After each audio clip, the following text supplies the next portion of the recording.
Nahmaduhu nusalli ala rasulihil kareem. Amma ba'd. Dear viewers, Assalamu alaikum wa rahmatullahi wa barakatuh. We have the pleasure of having Dr. Abu Amina Bilal Phillips again with us. Assalamu alaikum, Brother Bilal. Wa alaikum salam wa rahmatullah.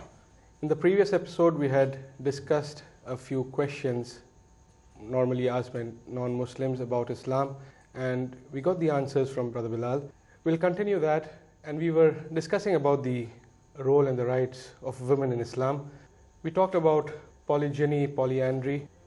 Can you throw some light on the fact that why the Prophet Muhammad, may peace be upon him, had 11 wives when Muslims generally are allowed to have up to 4 wives? Well, first, we should note that he had 9 wives at one time. Right? This was the maximum number that he had at the same time. Though the number of wives he married, others, some died. But why the number is greater for the Prophet sallallahu alaihi wasallam than others is due to the fact that the Prophet was given certain special dispensation due to the special role that his wives would have in conveying the life, the home life, his home life, as a guide for the generations to come. One could say, well, 4 may do it also. Well, it's possible 4 may do it, but 5 would do it better. 6 would do it even better. They would record a variety of different circumstances.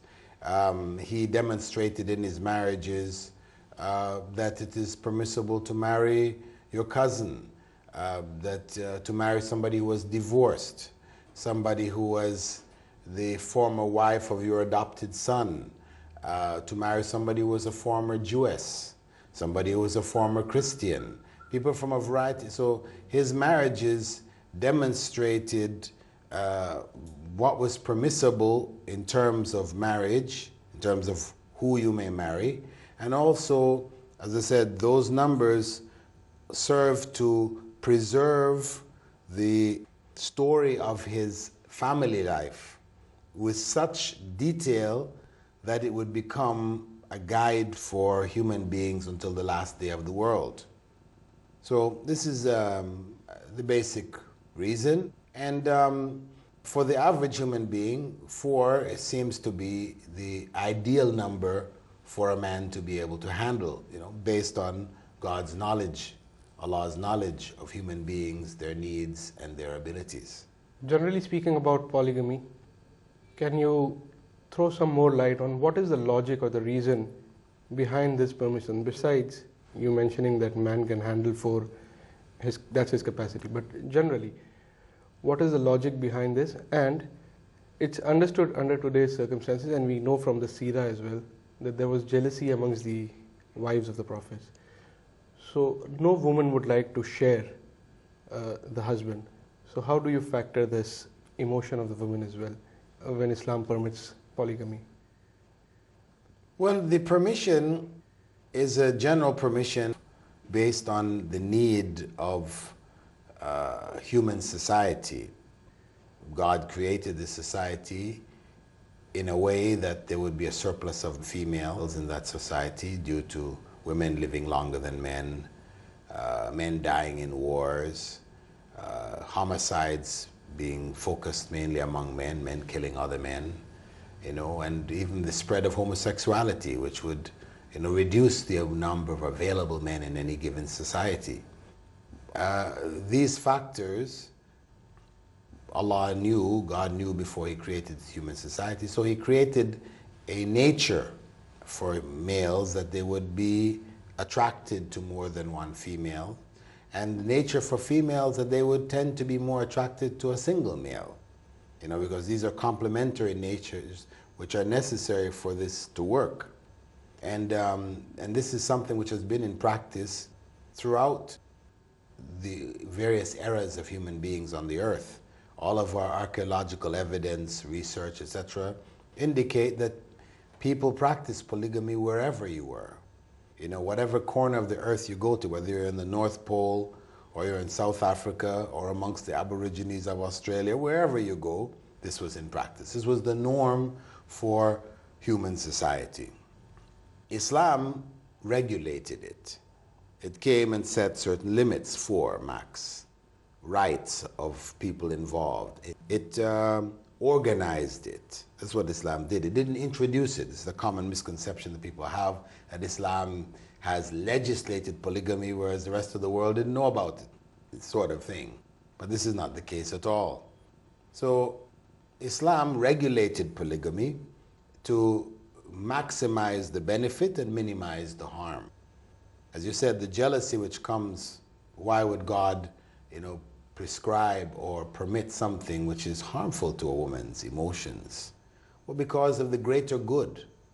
That there was greater good in permitting polygamy than in restricting it, and restricting it meaning prohibiting it. The harm which comes from its prohibition, as we find in modern societies today, which claim monogamy, this has just led to a rise of mistresses, girlfriends, prostitution, and all the other evils, right? Whereas a society which permits it, then that is minimized. So the realities of human society is that even in the cases of countries where they claim to be monogamous, and statistics here in India have shown that polygamy amongst Hindus to whom it is prohibited is higher than amongst Muslims for whom it is permitted. And it's not surprising to find that in North America, in Canada, in France, in the UK, the greater percentage, well over 50% of married males are involved in extramarital relations, have had them or are currently having them, etc. So polygamy is really something which is happening throughout the world, around the world. And even in the societies which claim to be monogamous, they're not really monogamous. And even the places where it originated, in Greece and Rome, where the law for the Greek citizen was that you could only have one wife. But yes, you could only have one wife from the free women of the society, but more than 50% of the population were slaves, and you could have as many concubines as you wished. So where was the monogamy? So monogamy is really a dream. It is something which never really existed. In fact, monogamy is more strictly practiced amongst Muslims than amongst non-Muslims. We learn from the Quran and other hadith and so on that slavery, for example, you just mentioned about the Greeks and the Romans, in Islam as well, slavery is allowed.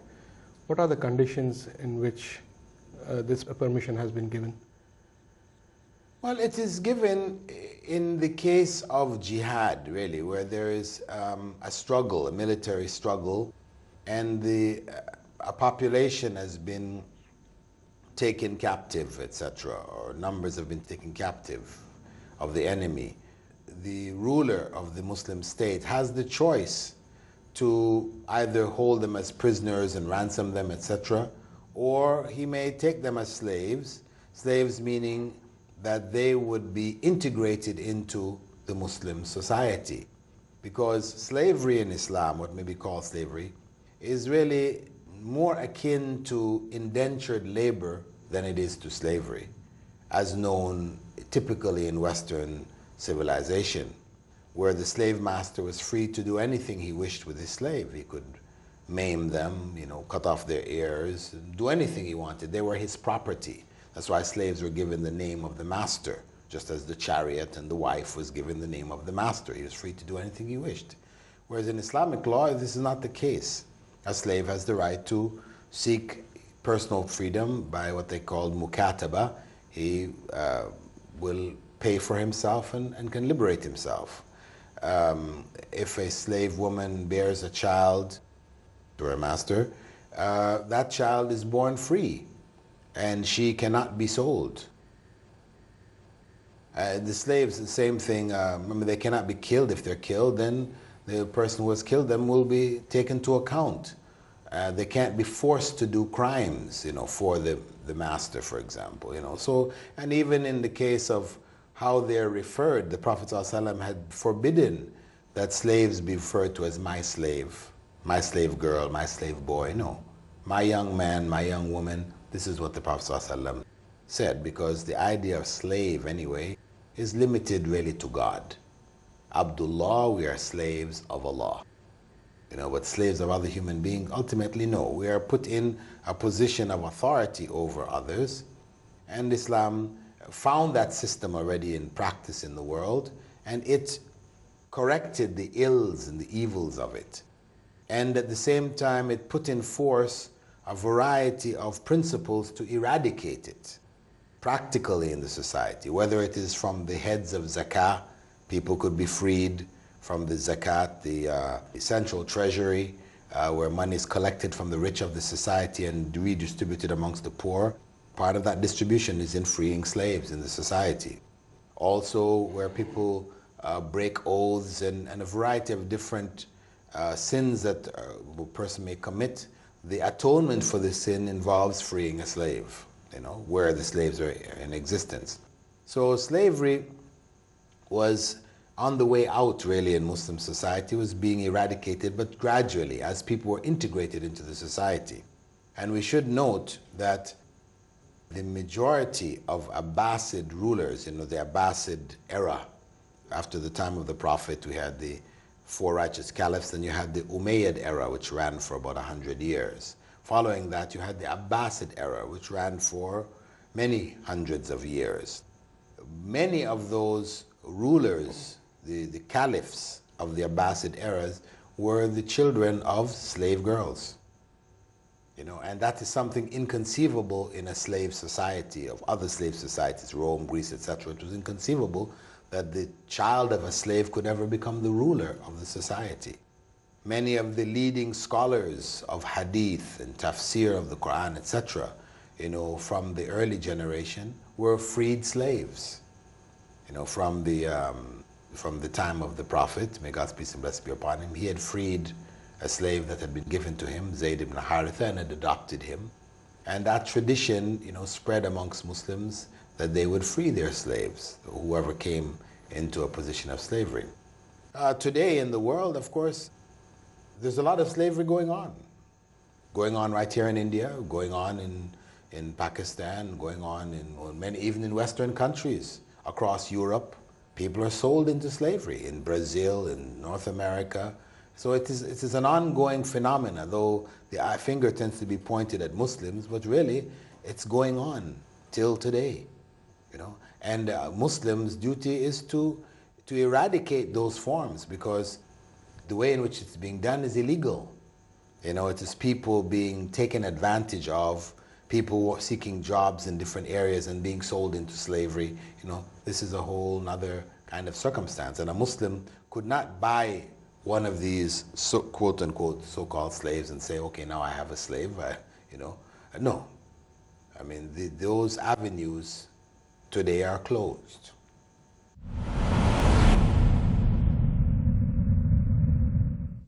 Moving on to some other issues related to women, about the equality of women as compared to men.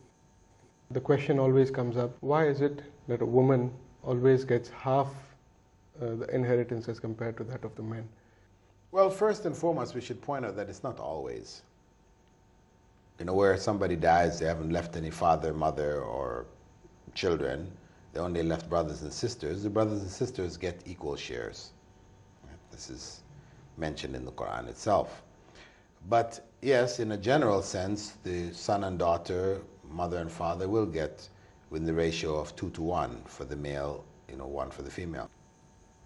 But this is because of the fact that women in Muslim society are looked after. There's a male responsible for each and every woman. So when a daughter inherits, the son inherits a similar amount, the son also is responsible to look after his sister. He's responsible for his mother. He's responsible for his daughters. So an additional amount is given to him for the additional responsibility he has of looking after the close relatives who are females in his family. So it's not an issue of unfairness but one considering the structure of the Muslim family and the Muslim society and its responsibilities. A society where men and women are responsible for themselves, then it might appear unfair. Why give a man twice that of a female when the female has the same responsibilities as the male? But we have to look at it within the context of the Muslim family and the Muslim society. There's another issue about witnesses, that 2 female witnesses are equal to 1 male witness. How do you justify that? Well, the Quran specifically states that this is in the case of business contracts. That you're having a business contract, then choose 2 males or 1 male and 2 females. And it explains that this is in order that one of the females may remind the other in case she forgets. So Allah has identified, God has identified it as an issue of forgetfulness here, why a second female has been commanded, you know. And this goes back to the nature of society and family, that the norm for human society is that the female looks after the family, she takes care of the children and looks after the home, whereas the man goes outside the home, he works, he is involved in business, etc., etc. That's the norm. So since he is the one involved in business, he most likely will remember numbers and, you know, how much was owed and how much this was and those type of, you know, mathematical related type issues. Whereas the woman being more familiar with the family circumstance, then it would be easier for her to forget really what was actually there. So having another woman witness the same thing would help her in case she forgot. Now somebody may raise the issue, well, in modern society, women are out working like men. But really, this is an abnormal circumstance. In the West in particular, in America and in Europe, this was a product of World War I and World War II. World War I, women were forced to come out of the homes and go into the workplaces because millions of men were sent over to fight. So they needed people to work the factories, to keep the factories going. After the war, most of them went back. Some stayed. Then World War II came. Even more women came out again. And after the war, many of them stayed out. They were enticed by having their own monies, etc., as well as the industrialists encouraged them to stay working. Why? Because they became a means of lowering the wages of the males. Before, when there were sufficient males for the jobs, males through unions could demand higher and higher wages. But now when you glutted the market with workers, males didn't want to work, okay, we have females to take their place. Males will be unemployed, out of work. So you could now demand, the industrialists could demand that the wages be lower. So they became a tool of the industrialists. So this abnormal circumstance developed where many, many women were now out and working in the workforce. But again, this is mainly in the big cities, etc. If you go into the countrysides in the US and Canada and UK and France, etc., it's still the norm that the man is out working and the woman takes care of the home. And that's the norm for the world as a whole. So we shouldn't look at these abnormal circumstances and make them the criterion for what's right and wrong with regards to, witnessing, etc. The other point that's important to note is that in the area of a woman's speciality, for example, in the case of breastfeeding, where if a woman has breastfed yourself and your wife, she knows. If she, according to Islamic law, gives witness by herself that she breastfed both you and your wife as children, that is sufficient to annul your marriage. That is sufficient. Her single witness is enough to annul your marriage. So it's not across the board that it's only two men, because that's her area. Who best knows who breastfed you? So in that area, her single witness is sufficient. That was a new point you came across. You raised a very good issue about how the men were unemployed by women coming in the market and so on, and that was exploitation in a manner. Just sidestepping from the issue of women's rights, You know, India is in a peculiar position now where a lot of jobs are outsourced cheap to India, and people in the Europe and the America are rendered unemployed. Is that exploitation in any manner? Or is there a problem with that as far as this Islamic opinion is concerned? Well, in general, for a businessman to try to find, the cheapest sources of labor for his product he's producing, this is his right to do so. Islam doesn't say you can't do that. But if it ultimately is harming his own society, Islam does interfere to some degree in the business and economic functions of the society where harm takes place. So it would step in if it saw, for example, that people were now, many were made unemployed, they weren't able to take care of their families, etc., etc. Then it would put some restrictions on the companies in order to protect the interests of the society as a whole, just as it prevents them from hoarding in order to artificially raise prices. It prevents them from doing that. It prevents them from selling products, in a deceptive way. You're deceiving your customers. Just the whole approach to trade would be different, in that you're trying to give the best product to people as opposed to give them the worst product at the best price. This is a kind of, how to be a successful businessman. You buy the cheapest product, fool the people into thinking it's best for them, and you get the maximum price. Then you will be the top.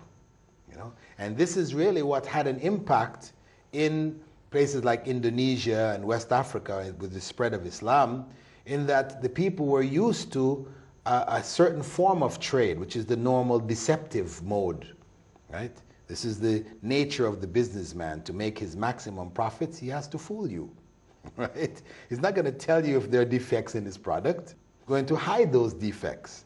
So he got a cheap product because it was defective, and he will sell it to you as if it was a normal product, so he can get his maximum profits.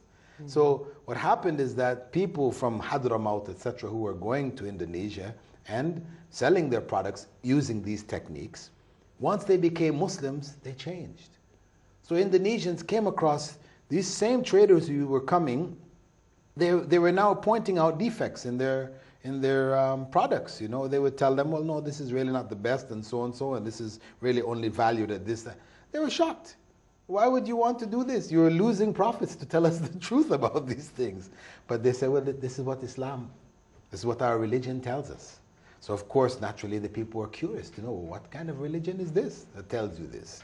And this had a big impact, whether in West Africa or in Indonesia, which led to a lot of conversions of people to Islam, because they could see a different approach to trade, etc. There was trust here.